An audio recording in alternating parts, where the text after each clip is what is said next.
Before we begin, there's something you need to understand. Some stories stay buried for a reason.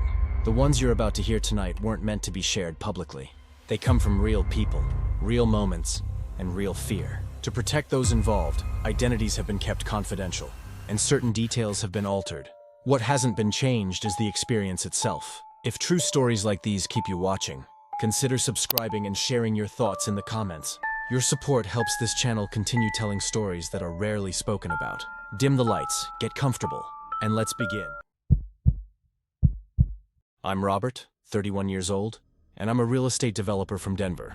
In July 2024, I was scouting potential properties in rural Montana for renovation projects. I'd heard about the Greystone Hotel, a massive building that had been a luxury resort in the 1920s, but had been abandoned since the late 1970s. The hotel sat on the edge of a small town called Ashford, about 40 miles from the nearest city. The building was 7 stories tall, built from local stone, with a grand entrance that faced what used to be a formal garden. The place had been spectacular once. I'd seen old postcards and photographs showing it in its prime. I arranged to meet the property owner, a man named Carl who lived in Ashford.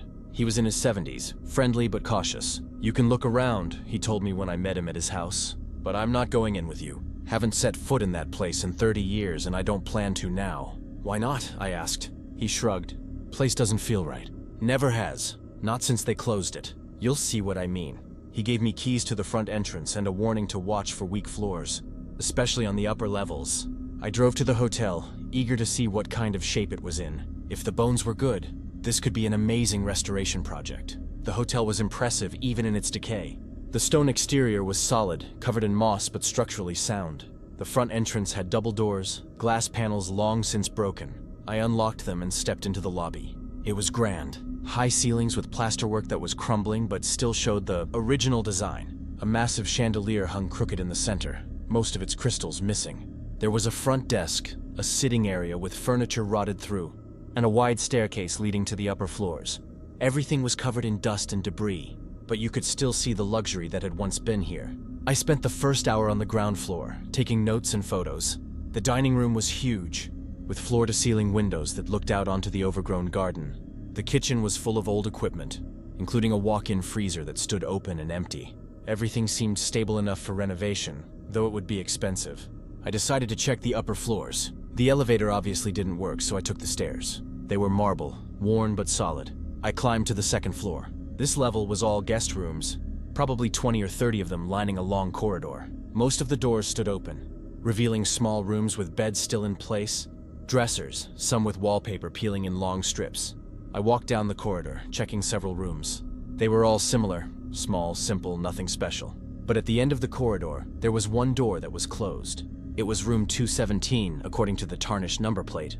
I tried the handle, locked. I had the master key Carl had given me, but I decided to leave it. If the room was locked, maybe there was a reason. I moved on to the third floor.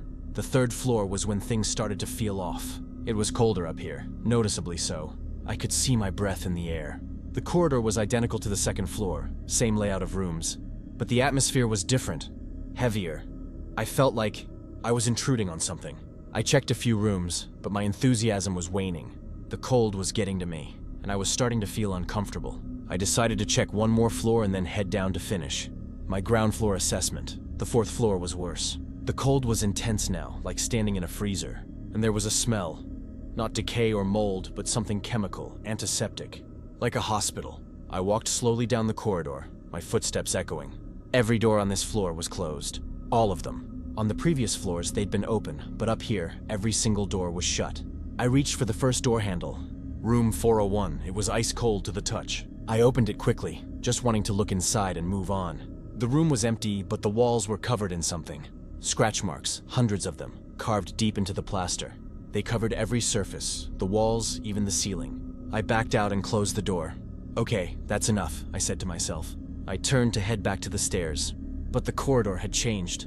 All the doors were open now, every single one standing wide and dark. I walked quickly toward the stairwell, not looking into the rooms as I passed, but I could hear sounds coming from them. Running water, creaking bed springs, a radio playing static, doors closing softly. All the sounds of an occupied hotel, but there was no one there.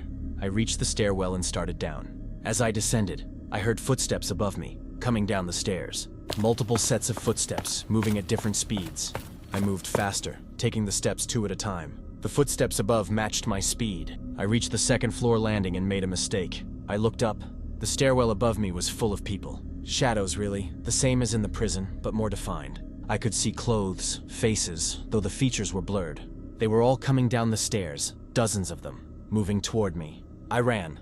I flew down the remaining stairs to the lobby and sprinted for the front entrance. Behind me, I could hear them pouring into the lobby. The sound was overwhelming. Footsteps, voices, the rustle of clothing, all of it mixing together into a wave of noise. I crashed through the doors and ran to my car. I threw myself inside and locked the doors, my hands shaking so badly I could barely get the key in the ignition. I looked back at the hotel. Every window was lit. Every single window in the building was glowing with warm light, like the hotel was fully operational. I could see shapes moving past the windows, silhouettes of people going about their business, and on the 4th floor, standing at one of the windows, was a figure. Just standing there, looking down at me. I drove away. I didn't stop until I reached the highway 20 miles away. When I finally looked back, the hotel was dark again, just a black silhouette against the evening sky. I called Carl the next day and told him I wasn't interested in the property. He didn't ask why. He just said, "Yeah, I figured," and that was the end of it. But here's what I found out later, after I did some research. The Greystone Hotel didn't just close in the 1970s, it was shut down by the state health department after a Legionnaire's disease outbreak. 16 people died, all guests at the hotel. The disease came from contaminated water in the air conditioning system. Most of the deaths occurred on the 4th floor. I also found an old newspaper article from 1978 about the closure. There was a quote from one of the surviving guests that stuck with me. She said, "Even before people started getting sick, something felt wrong about that place. At night, you could hear people in the hallways, doors opening and closing, but when you looked, there was never anyone there. It was like the hotel was fuller than it actually was." Room 217, the locked room on the 2nd floor that I'd skipped, that was mentioned too. It was where the first death occurred. A businessman from Chicago who checked in alone and was found dead 3 days later. After that, they sealed the room. No one was ever allowed to stay there again. I tried to put the whole experience behind me. I focused on other projects, other properties. But about a month after my visit, I started having dreams. The same dream every night. I'm walking down that 4th floor corridor in the Greystone Hotel. All the doors are open, and in each room, there's someone lying in bed. They're all sick, all dying, and they're all turning their heads to look at me as I pass. The dream always ends the same way. I reach the end of the corridor, and there's a window. When I look out, I see myself. I'm standing in the parking lot, looking up at the building. And then I realize I'm not the one in the parking lot looking up. I'm the one in the window looking down. I've been in the window the whole time. I wake up every time at that moment, covered in sweat. Freezing cold even though my apartment is warm. The dreams have been happening for 4 months now, every single night. I've seen doctors, sleep specialists. No one can explain it. The medication they give me doesn't help. I still have the same dream. Last week I received something in the mail, an old-style hotel key, the metal kind with a diamond-shaped tag. The tag says Greystone Hotel, room 217. There was no return address, no note, just the key. I keep it in my desk drawer. I haven't touched it since the day it arrived, but I think about it constantly. I think about that locked room, about what might be inside. Part of me knows I should throw the key away, forget about it entirely. But there's another part of me, a part that's growing stronger. Every day, that wants to go back. That wants to unlock that door and see what's waiting inside. That wants to understand why I can't stop dreaming about that place. I'm writing this down because I think I'm going to go back. Maybe tomorrow, maybe next week. I don't know if I can stop myself. It feels inevitable, like something that has to happen, like the hotel has been waiting for me to return, and now it's calling me back. If you're reading this and you're thinking about exploring abandoned places, please be careful. Some places are abandoned for a reason. Some places aren't as empty as they seem. And some places don't want to be left alone. I'll update this if I make it back from the Greystone. But if you don't hear from me, if this is the last thing I write, then you'll know what happened. You'll know that I went back to room 217. Use that key and open that door. And you'll know that whatever was waiting for me inside, it was something I couldn't walk away from. The Greystone Hotel is still there, still standing on the edge of Ashford, Montana. Carl still owns it. And every night, if you drive past it at the right time, they say you can see lights in the windows, just for a moment. Just long enough to make you wonder if it's really as abandoned as everyone claims. I'm going back on Tuesday. Today is Sunday. I've already booked a motel room in Ashford. I've told my business partner where I'm going. though I didn't tell him why. I just said I needed to finalize some details about a property I looked at. That's not the truth. The truth is that I need to know. I need to understand what's in room 217. I need to know why the hotel won't let me go. And I need to know if those figures I saw, all those people in the stairwell, in the windows, if they're still there, if they're waiting. Part of me hopes the door won't open. Part of me hopes that the key won't fit, that it's all been some kind of mistake or cruel joke. But I know better. That key fits. That door will open. And whatever I find inside will explain everything. The dreams, the cold, the lights in the windows. I'm not afraid anymore. That's what scares me most. I should be terrified. I should throw the key away and never think about the Greystone Hotel again. But instead, I feel drawn to it. I feel like I'm supposed to go back. Like there's something there that belongs to me. Or maybe like I belong to something there. My business partner asked me yesterday if I was feeling okay. He said I've been distracted, distant. He said I look tired, like I haven't been sleeping. I lied and told him I was fine, just stressed about work. But the truth is visible in the mirror every morning. I've lost weight. There are dark circles under my eyes. My skin looks gray, unhealthy. I look like those people in my dreams. The ones lying in the beds on the 4th floor. The ones who are dying. Tomorrow, I'll drive to Ashford. I'll check into my motel. And on Tuesday morning, I'll go back to the Greystone Hotel. I'll climb those marble stairs to the 2nd floor. I'll walk down that long corridor to room 217. I'll take the key from my pocket, slide it into the lock, and turn it. The door will open. I know it will. And I'll step inside into whatever is waiting for me there. I hope I'm wrong about all of this. I hope I open that door and find just an empty hotel room, nothing more. I hope I can laugh about how I worked myself up over nothing. Drive home and forget the Greystone Hotel ever existed. But I don't think that's what's going to happen. I think I'm going to open that door and understand, finally, why the hotel has been calling me back. I think I'm going to see what's been waiting in room 217 for all these years. And I think once I step inside, once I cross that threshold, I won't be leaving again. The hotel doesn't want to be empty anymore. That's what I think. It wants its guests back. It wants the sounds of footsteps in hallways, voices in rooms, water running, doors closing. It wants to be alive again. And I think it's been choosing people, one by one, calling them back, making them return, filling its rooms again, floor by floor, window by window. If you drive past the Greystone Hotel in a few months, maybe you'll see more lights. Maybe you'll see the 4th floor, the 5th floor, the 6th floor, all of them glowing warmly in the darkness. And maybe, if you look carefully at one of the 2nd floor windows, you'll see a figure standing there, just standing, looking out at the road, waiting. That might be me, in room 217, finally understanding why I could never leave the hotel behind. Finally home. This is my last entry. I'm leaving for Ashford in the morning. I've left instructions with my business partner to publish this online if I don't return within a week. If you're reading this, it means I didn't come back. Remember what I said. Be careful with abandoned places. Some of them are truly empty, but some of them are just waiting. Waiting for the right person to walk through their doors. Waiting to be full again. The Greystone Hotel is waiting. And on Tuesday morning, I'm going to give it what it wants. I'm going home. If the first story stayed with you, consider subscribing to the channel and sharing your thoughts in the comments. Let me know how it made you feel. And if there's anything you think could be improved, your suggestions are always welcome. And don't go anywhere because the next stories are even more disturbing. My name is Marcus and I'm a photographer.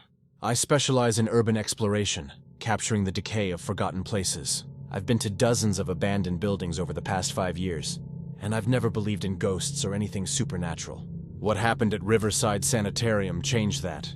It was early October 2023 when I drove out to the sanitarium. It's about 2 hours north of where I live, deep in rural Pennsylvania. The place shut down in 1987, after multiple patient abuse scandals. I'd been planning this trip for months, ever since I found the location through an urbex forum. The photos I'd seen online were incredible. Peeling paint, rusted beds, long corridors with broken windows. Perfect for my portfolio. I arrived around 3 p.m. on a Thursday. I chose a weekday specifically to avoid other explorers or teenagers looking for a place to party. The building was massive, 4 stories of red brick, with boarded windows and ivy crawling up the walls. A chain-link fence surrounded the property, but there was an obvious gap on the east side where people had cut through. I squeezed through the fence, my camera bag catching slightly on the metal. The afternoon sun was still bright, which made me feel better. I always give myself a strict rule: be out before dark. No exceptions. The main entrance was chained shut, but I'd read about a side door near the loading dock that was usually accessible. I found it easily, The door hung crooked on broken hinges, revealing a dark hallway beyond. I pulled out my flashlight, even though daylight still streamed through some of the broken windows, and stepped inside. The smell hit me first. Mold, definitely, but also something else. Something stale and organic that I couldn't quite place. The hallway was lined with rooms, most of them empty except for debris and graffiti. I started taking photos, documenting everything. Old medical equipment, a wheelchair with one wheel missing, papers scattered across the floor, too water damaged to read. I was about 30 minutes in when I noticed something odd. In every urbex location I'd been to, there were always signs of other people. Recent graffiti, beer cans, cigarette butts, but this place felt untouched. The dust on the floor showed only my footprints. It was like no one had been here in years, despite the cut fence and the online photos. I pushed the thought aside and kept exploring. I found a stairwell and decided to check out the second floor. The stairs groaned under my weight, and I tested each step carefully before putting my full weight down. The second floor was darker, fewer broken windows. My flashlight beam cut through the shadows as I walked down the central corridor. That's when I heard it, a soft sound, like fabric dragging across the floor. I stopped immediately, my heart jumping. "Hello?" I called out. My voice echoed down the empty hallway. No response. I waited for maybe 30 seconds, listening. Nothing. Probably just the building settling, or an animal. Old buildings make all kinds of noises. I continued exploring, but I was more alert now. I found what looked like a common area. Metal chairs arranged in a circle, a moldy couch against one wall. I took several photos, playing with the angles to capture the eerie atmosphere. As I was adjusting my camera settings, I heard it again, that dragging sound, but closer this time. And then something else. A soft clicking, like fingernails on metal. "Is someone there?" I called out again, louder this time. I felt stupid for asking. Obviously, if someone was here, they would have answered, unless they were hiding. The thought made my skin crawl. I decided to move to a different area, back toward the stairwell. As I walked down the corridor, I noticed something I'd missed before. The doors to the patient rooms. They were all closed now. I was certain they'd been open when I first came up. I could distinctly remember seeing into several rooms, seeing the same debris and emptiness. Now every single door was shut. My mouth went dry. I walked quickly toward the stairwell, my flashlight beam bouncing off the walls. Behind me, I heard a door creak open. I didn't look back. I just moved faster. Then another door opened, and another. The sounds came in sequence, like someone was moving down the hallway behind me, opening each door as they passed. I reached the stairwell and practically jumped down the stairs, not caring about the groaning wood anymore. I just needed to get out. But when I reached the first floor, I couldn't find the hallway I'd come in through. The building shouldn't have been that confusing. It was basically a straight layout with perpendicular corridors, but somehow I was lost. I tried to retrace my steps, forcing myself to stay calm. I found myself in what looked like an old cafeteria. Metal tables were bolted to the floor, most of them overturned. The serving counter was covered in pigeon droppings. The windows here were all boarded up, making it darker than the other rooms. I crossed the cafeteria toward a door on the far side. The door led to a kitchen. Industrial-sized ovens, a huge sink, shelves that still held a few metal pots. And then I saw it. On the counter, next to the sink, was a styrofoam cup. A coffee cup, still steaming. I could see the wisps of heat rising from it in the beam of my flashlight. I backed away slowly. Someone was here. Someone was here right now, and they'd just been in this room. "I'm leaving," I announced loudly. "I'm sorry for trespassing. I'm just going to leave now." I turned and walked quickly back through the cafeteria. I heard footsteps behind me, not running, just walking at the same pace I was, matching me. I walked faster. The footsteps matched my speed. I broke into a run. The hallways blurred as I sprinted through them. I could hear the footsteps behind me, always the same distance away, not gaining, but never falling behind either. And then I heard something worse, humming. Someone was humming a tune I didn't recognize, a low melody that seemed to come from everywhere at once. I finally found the exit, that crooked side door near the loading dock. I burst through it into the late afternoon sun, gasping. I didn't stop running until I reached the fence. I squeezed through the gap and ran to my car. My hands were shaking so badly I could barely get the key in the ignition. I drove away without looking back. It wasn't until I was on the highway that I realized I'd left my camera bag. All my equipment, all the photos I'd taken, still inside the sanitarium. The bag cost me over $2,000, but I never went back for it. 2 weeks later, the bag showed up on my doorstep. No note, no explanation. Just the bag, with all my equipment intact. I checked the photos on my camera. Most of them were normal. The shots I remembered taking of the empty rooms and debris. But the last photo wasn't one I'd taken. It was a picture of me, from behind, standing in that dark cafeteria. The angle suggested it was taken from the kitchen doorway. I'm just standing there, my back to the camera, looking at something out of frame. I never figured out what I was looking at, but I remember that moment. It was right before I saw the steaming coffee cup. In the photo, I can see my posture. I'm completely still, like I'm frozen, like I'm watching something. I sold all my camera equipment after that. I don't do urban exploration anymore, and sometimes late at night, I still hear that humming, just faintly, like it's coming from the next room. But when I check, there's never anyone there. I'm Sarah, 28 years old, and I work as a freelance writer specializing in historical sites. In August 2024, I traveled to Coldwater Correctional, an abandoned prison in upstate New York that closed in 1995. I was researching an article about the American prison system's evolution, and Coldwater had a particularly brutal history: riots, fires, and several documented deaths. The prison sat on the edge of a small town called Millbrook. I checked into a motel and asked the front desk clerk about the prison. Her expression changed immediately. "You're not planning to go there, are you?" she asked. When I told her I was, she just shook her head. "Be careful. People don't like talking about that place. Just be careful." The next morning, I drove to the prison. The complex was enormous. Multiple cell blocks, administration buildings, and a high stone wall that still stood intact in places. The main gate was open. The chain that once locked it cut long ago. I'd gotten informal permission from the county to access the site for research purposes, though they'd made me sign a liability waiver. I started in the administration building, taking notes and photos for my article. The warden's office was surprisingly intact. Wooden desks still in place, filing cabinets rusted but standing. I found some old paperwork, requisition forms from the 1980s. Nothing particularly interesting. The building felt sad more than scary, just empty. Around noon, I decided to check out the cell blocks. This was what I really needed to see for my article, where the prisoners actually lived. Cell block C was the oldest, built in 1923. The door was heavy metal, wedged half open. I had to squeeze through sideways. Inside, it was exactly what you'd expect from an old prison. 3 tiers of cells, metal walkways connecting them, everything rusted and decaying. The cells were tiny, maybe 6 by 8 feet. Most of them still had beds, just metal frames bolted to the wall. Some had graffiti, messages left by prisoners decades ago. I photographed several of them, noting the dates I could make out. I was on the 2nd tier when I heard the door. The same heavy metal door I'd squeezed through. It slammed shut. The sound echoed through the cell block like a gunshot. My heart jumped, but I told myself it was just the wind. The door was heavy, but wind could still move it. I went to check it anyway, just to make sure I could still get out. I climbed down the metal stairs. They rang with each step, and walked to the door. I pushed it. It didn't move. I pushed harder. Nothing. The door was solid metal, and it wouldn't budge even slightly. "Okay," I said out loud, trying to calm myself. "Okay, there has to be another exit." I'd seen enough prison layouts to know there was always a secondary exit for staff. I just needed to find it. I searched the first floor carefully, checking every corner. There were several doors, but they all led to small offices or storage closets. None of them led outside. I tried yelling, hoping someone might hear me, but my voice just echoed uselessly. I had my phone, but of course there was no signal inside the concrete and metal building.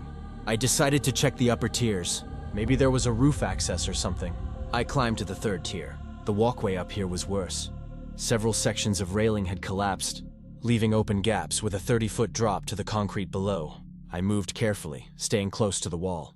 That's when I noticed the cell at the far end. The door was closed. Every other cell in the block had its door standing open or half open, but this one was shut completely. I don't know why I walked toward it. Maybe curiosity. Maybe just something to focus on besides being trapped.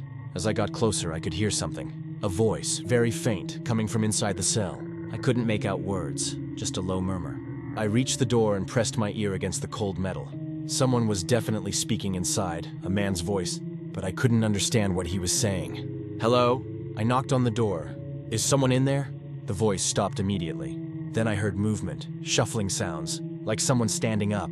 The door had a small window, reinforced with wire mesh. I stood on my toes to look through it. The cell was empty, completely empty. No bed, no person, nothing. Just concrete walls and floor. But I had definitely heard a voice, definitely heard movement.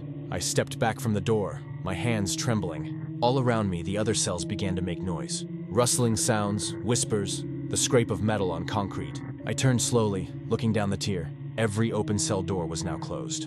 All of them, every single one. And from behind each door came sounds. Talking, coughing, the creak of bed frames, as if every cell was suddenly occupied. I ran. I didn't care about the broken railings or the gaps in the walkway. I just ran back toward the stairs. Behind me, the cell doors started opening, one by one, in sequence, following me down the tier. I could hear them. The metal screech of each door swinging wide. I reached the stairs and practically fell down them, catching myself on the railing. I ran to the main door, the one that had closed, and threw myself against it, screaming and pounding. "Help! Someone help me! I'm trapped!" The door swung open so easily it startled me. I fell forward onto the ground outside, scraping my hands on the gravel. I scrambled to my feet and ran to my car, fumbling with my keys. I didn't look back at the cell block until I was inside my car with the doors locked. The heavy metal door was closed again. But in the windows of the third tier, I could see shapes, shadows moving back and forth behind the wire mesh, pacing in their cells. I watched for maybe a minute, and the shadows never stopped moving. I drove straight back to my motel, packed my things, and left Millbrook that afternoon. I never wrote the article. I told my editor the site wasn't accessible enough for proper research. She accepted that without question. But here's the thing that still bothers me. When I got home and unpacked, I found something in my bag I hadn't put there. A small piece of paper folded several times. When I opened it, I saw it was an old prisoner identification card. The photo showed a man in his 40s with hollow eyes. The name on the card was Thomas Brennan, inmate 479, and written on the back, in handwriting that looked recent, were just 3 words: "We're still here." I looked up Thomas Brennan. He died in Coldwater Correctional in 1987, during a cell block fire. He was in cell block C, 3rd tier. He never made it out. My name is David, and I'm a history teacher in Boston.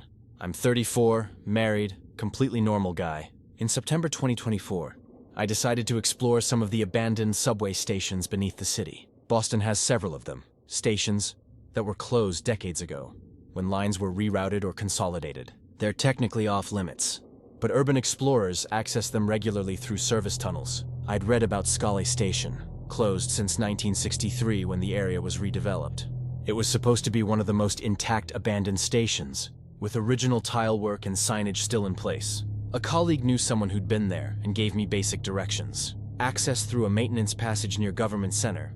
Bring good lights, and don't stay too long because transit police do patrol the area. I went on a Sunday night around 10 p.m. when subway traffic would be lighter. I found the maintenance entrance. My colleague had described a metal door in a tunnel alcove, not locked. Inside was a narrow passage with cables running along the ceiling. I followed it for about 200 feet until it opened into the old station platform. It was beautiful, honestly. The tile work was original, deep green and cream colors, with Scollay spelled out in letters on the wall. The platform was dusty but intact. The tracks were still there, though obviously no trains ran anymore. My flashlight beam picked out old benches, a newsstand booth that was just a rusted frame now, and advertising panels that still held fragments of 1960s ads. I spent about 20 minutes taking photos and exploring. The station had stairs leading up to what would have been the street level, but they were blocked off with concrete. There was another tunnel at the far end of the platform, leading deeper into the system. I knew I shouldn't go that way. That's where the active lines were, but I was curious if I could see any trains passing nearby. I walked carefully into the tunnel, staying close to the wall. About 50 feet in, I could hear it. The distant rumble of a train on one of the active lines. The sound echoed strangely in the tunnel. I decided that was far enough, and turned to head back to the platform. That's when I saw the light. Not my flashlight, another light coming from deeper in the tunnel. It was moving, swaying slightly, like someone carrying a lantern, and I could hear footsteps, the distinct sound of boots on gravel. "Hey!" I called out. "I'm heading back. Don't mean to be in your way." I assumed it was a transit worker or security. I wasn't supposed to be there, but I figured if I was cooperative and apologetic, it wouldn't be a big deal. The light didn't respond. It just kept moving toward me. The footsteps were steady, unhurried. I backed up toward the platform, keeping my flashlight pointed at the approaching light. As it got closer, I could see it wasn't a modern flashlight or lantern. It looked like an old kerosene lamp, the kind from 100 years ago. "Hello?"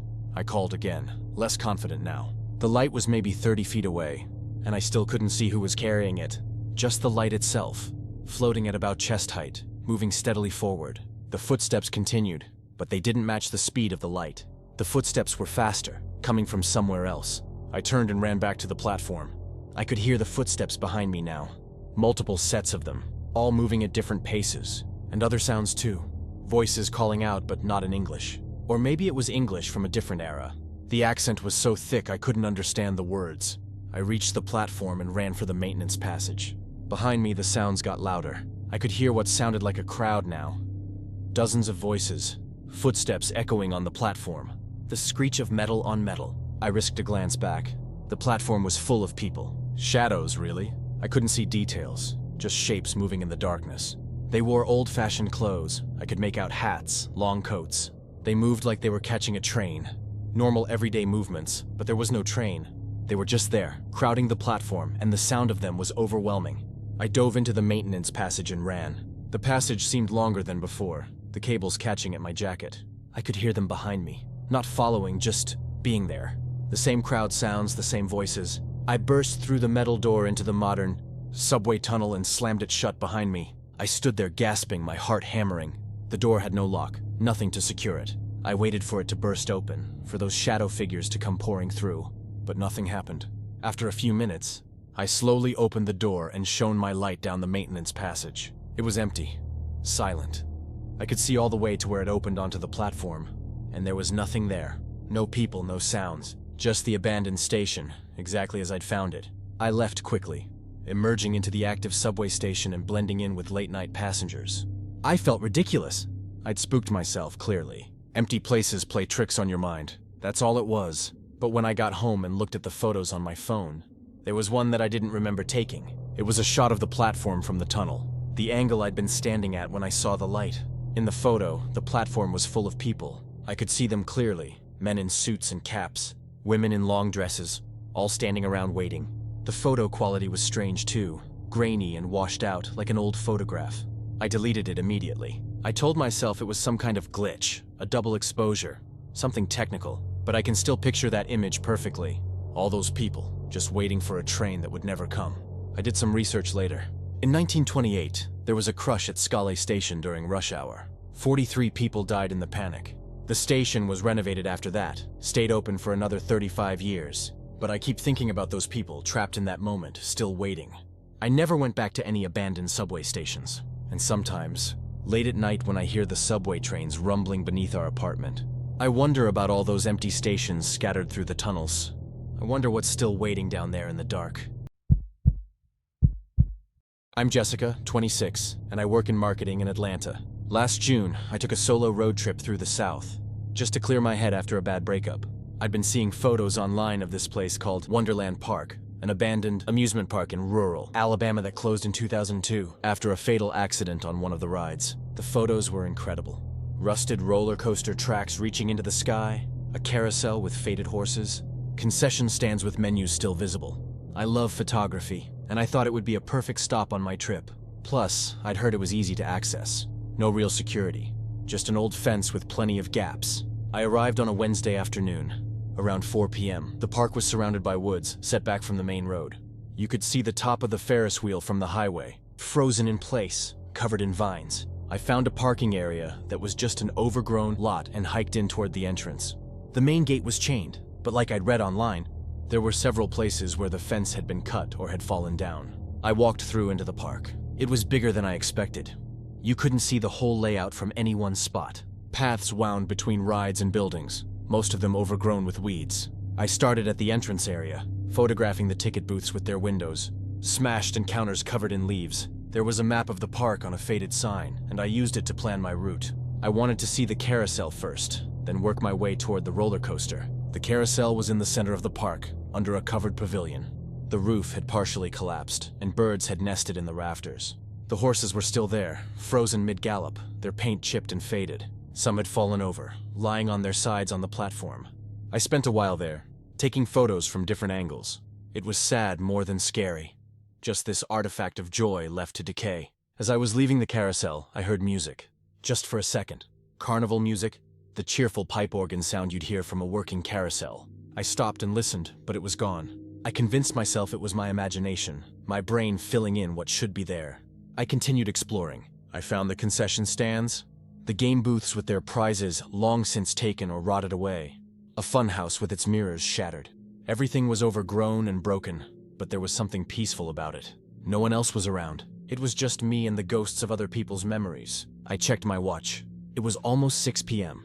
I'd been there for about 2 hours. I wanted to see the roller coaster before I left.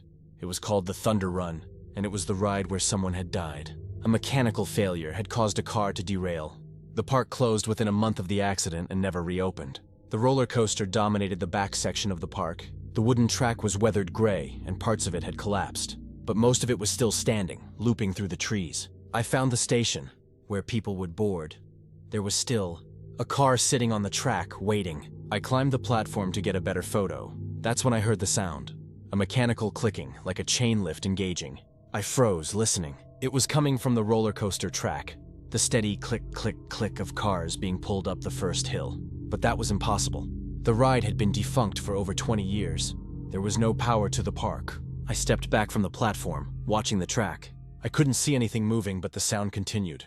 And then it stopped, abruptly, like someone had flipped a switch. The silence afterward felt heavy. "Okay, time to go," I said out loud. I climbed down from the platform and started walking back toward the entrance. The sun was getting lower, and I didn't want to be here after dark. I followed the main path, but somehow I must have taken a wrong turn, because I ended up in a section I didn't recognize. It was the children's area. Smaller rides, kiddie coasters, a petting zoo that was now just empty pens. And in the center was a clown face, a giant fiberglass head that must have been part of a ride entrance. The paint was peeling, and one of the eyes had been knocked out, leaving a dark socket. I stared at it for a moment, then checked my map to figure out where I was. That's when I heard the laughter. Children's laughter, high and bright, coming from somewhere nearby. Multiple kids, all laughing and shrieking the way children do when they're playing. I turned in a circle, trying to locate the source, but the sound seemed to move. It would be on my right, then behind me, then somewhere ahead. "Hello?" I called. "Is someone there?" Maybe it was kids from town playing in the park, but the laughter didn't sound right. It was too uniform, like a recording. And it didn't stop when I called out.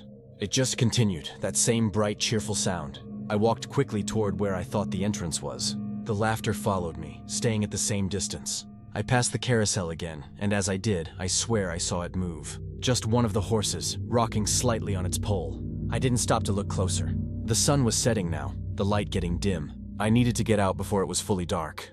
I broke into a jog, following the main path. Behind me, I heard the carousel music again, louder this time, and then other sounds joined it. The bell of a game booth, the mechanical voice of a fortune teller machine, the rumble of the roller coaster. The whole park was coming alive around me. Every ride, every attraction, making the sounds they would have made when the park was open. But there was no power, no people, no explanation for any of it. I ran faster. I saw the entrance gate ahead and sprinted for it. As I reached the gap in the fence, I heard a child's voice behind me. Very close. "Don't you want to play?" I didn't turn around. I just pushed through the fence and ran to my car. I fumbled with my keys, dropped them, picked them up, and finally got the door open. I started the engine and drove away fast, not looking in the rearview mirror. I was halfway back to the highway when I realized my camera was gone. I'd been wearing it around my neck the whole time, and now it wasn't there. It must have fallen off when I ran, or I don't know. I lost a $1,200 camera, and I wasn't going back for it. 3 days later, a package arrived at my home address. I don't know how. I hadn't given my address to anyone on the trip. Inside was my camera. The strap was torn, like it had been ripped off. I checked the photos. Most of them were normal. The shots I'd taken of the carousel, the concession stands, the rides. But the last few photos weren't ones I'd taken. They were pictures of me taken from a distance. Me standing at the carousel. Me walking through the midway. Me at the roller coaster platform. And in the last photo, taken from behind, I'm running toward the entrance. But if you look closely at the background, you can see the Ferris wheel, and it's moving, slowly turning, with every car full of shadows.